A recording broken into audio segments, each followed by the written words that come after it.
This is Manu Kalia, physical therapist and Ayurveda herbalist.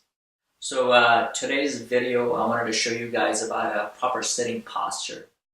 And since most of us spend so much time sitting, and an average person spends about 8-10 hours a day, probably even more, in sitting at work, driving, and throughout the day. So I think this sets up a lot of problems, low back issues, neck problems, shoulder issues, even hip-related things, and in addition to other health problems.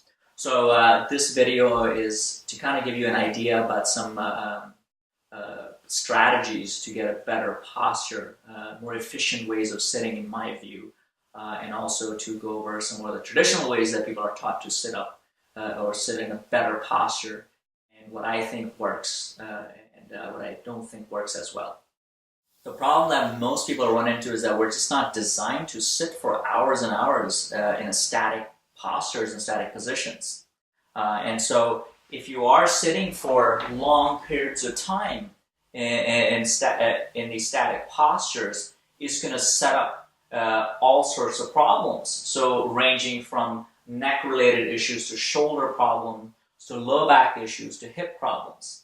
So it's just not possible for most people to maintain an upright or better posture in sitting for prolonged periods of time, unless you're aware of your positioning, you're strong enough to hold those positions, and but which most people don't tend to be. You get busy with work, and after a while, regardless of the type of chair you could have the best chair with the most amount of adjustments or supports. So and as most people are taught to sit all the way back to maintain this upright position, regardless of all these things, eventually the person ends up getting in these rounded postures when they're working.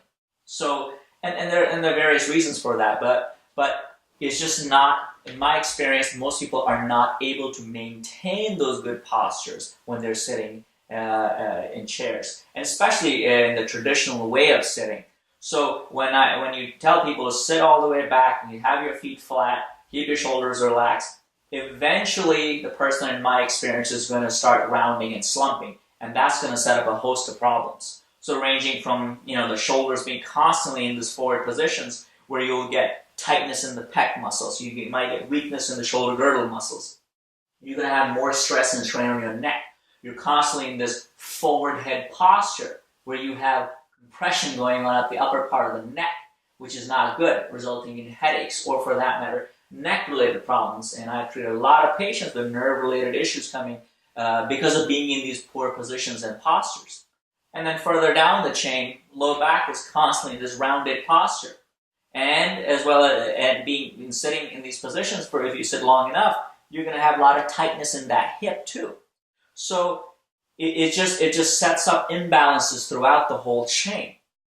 So I think a better way of sitting, since we have to sit for X amount of hours at work, and most of us do in these days, is to, instead of sitting back all the way into the chair and getting into these rounded positions, a much better way, in my experience, would be to work at scooting forward to the edge of your chair. So we'll do it in 2-3 different steps. So the first thing I think works better is scooting to the edge of the chair, not sitting back to support your back against this. Okay, so that's the first step. So what that's going to do is, when I bring myself forward, so scooting forward brings more of my weight onto my legs. Okay, so more of my weight is onto my legs. That's where I want my weight, because my legs are my big muscles. So I want my weight forward. And the second thing it does is it allows me to shift my weight forward a bit easier, especially when I bring my feet wider apart. Most people tend to sit with their feet together, and that makes it a lot harder for the pelvis to maintain upright position. Right? So your pelvis continues to roll back. When my feet are together, it's a lot harder for the pelvis to come forward and for me to maintain that upright position. And it'll easily roll back, or it takes more effort to maintain this position. So you're constantly doing this, and you find people, they'll hang out here, they'll work for 15-20 minutes, and they eventually slump down in this position, and then they'll work at straightening up. So they're constantly arching their back, going back and forth, and eventually that starts to irritate the low back, sometimes the mid back. So a better option to allow that pelvis to set better so the rest of the spine sits better on top of it would be to have my feet wider apart. So when I bring my feet wider apart, what it does is, I'm going to scoot back a little so you can get a better idea. So I'm essentially going from this position, I'm bringing my feet wider apart. What it does, it allows my pelvis to roll forward.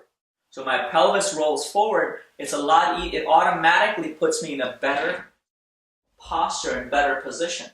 As opposed to being here, it is harder in this position to maintain that upright position. The pelvis wants to roll back, and bringing my feet wider apart, opening up my hips, allows that pelvis to roll forward much easier.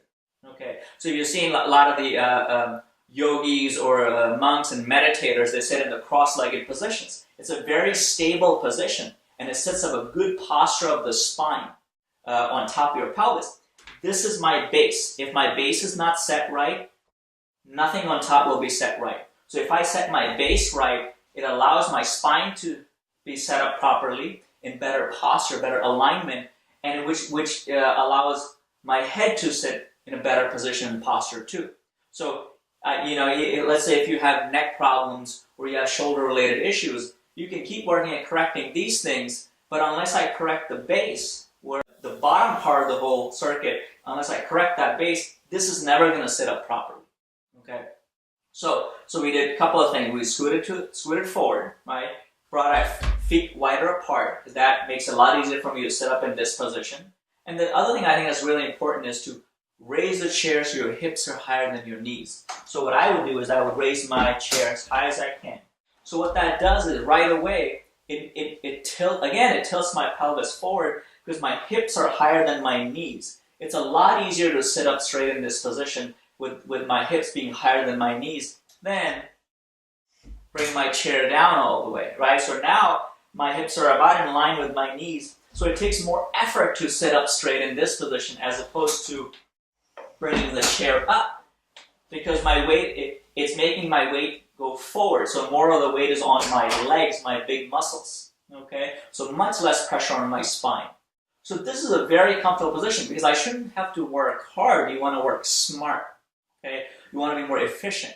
So you shouldn't have to, throughout the day, constantly have to work on getting in these upright positions. It should automatically set you up in a better position so you're relaxed, and then you can bring your chair forward closer to your keyboard or whatever else you're doing so you're in a better position. Of course, you're going to have to adjust the monitor a bit too, because since you brought the chair up, it's going to require that you raise the screen up so you're your eye level with the monitor too. Otherwise, you're going to be looking down. So keep in mind of those things, and I would recommend that you go and experiment with your own positioning. So I don't think the traditional way of doing things, where you're sitting all the way back in your chair and trying to with back support, trying to maintain this position, works that well. I mean, think about meditators, yogis, monks who sit in cross-legged positions for hours in great posture, and they're able to maintain those positions. They don't have back supports. So some of it is awareness, some of it is positioning and putting yourself in a better posture so that your body has better alignment. Okay, you're giving it the right environment to start off right, to get a better environment, to maintain that better posture so you don't have to work too hard. Okay, so make sure you guys subscribe to the channel. If you have any questions, leave a comment. You can shoot me an email too. And keep checking on the site. The knee recovery program is coming up next month. We're launching. So if you're interested, make sure you go and sign up. Thanks.